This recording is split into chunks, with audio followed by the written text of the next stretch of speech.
Hello and cinema అయితే super, అందరికీ తెలిసిందే.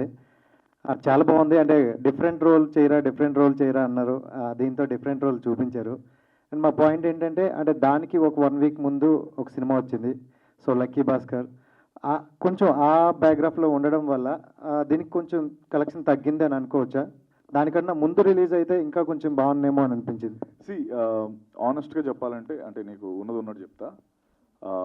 వస్తున్నప్పుడు మాత్రం ఆ సినిమా మా ప్రొడ్యూసర్స్ చూశారు, నేను చూశాను, లక్కీ భాస్కర్ మా డైరెక్టర్లు అందరూ చూశారు. దానికి ఈ సినిమాకి సంబంధం లేదని మేము చాలా కాన్ఫిడెంట్గా ఉన్నాం.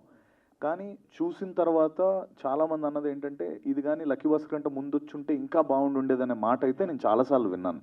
అంటే జనరల్ ఆడియన్స్ అన్న మాట. అది ఎంత ఇంపాక్ట్ అయిందనేది నాకు తెలియదు, కానీ జనాల ఫీడ్బ్యాక్ అయితే అది ఉండింది.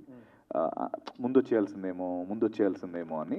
బట్ అది కథలు రెండు వేరు. ఫీడ్బ్యాక్ విన్న తర్వాత మీకేనా అనిపించిందా కొంచెం? అని ఏం చేయగలం అంటున్నాను. అది అయిపోయింది కదా ఆల్రెడీ.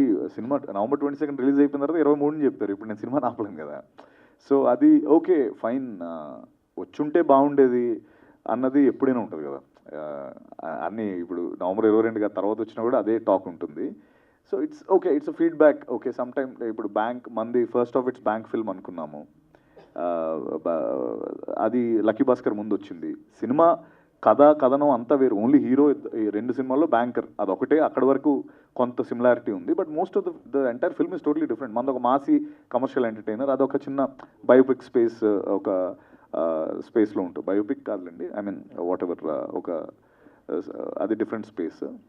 బట్ వినడం అయితే విన్నాను. చాలామంది అన్నారు ముందు వచ్చి ఉంటే చాలా బాగుండేది కదా అని. అండ్ పుష్ప చూసుకుంటే బిగ్గెస్ట్ హిట్ అందరికీ తెలిసిందే. దాని తర్వాత చిన్న ఇష్యూ వల్ల చాలా ఇన్సిడెంట్లు జరిగాయి.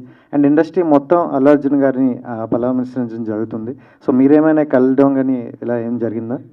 నేను కలిశానండి.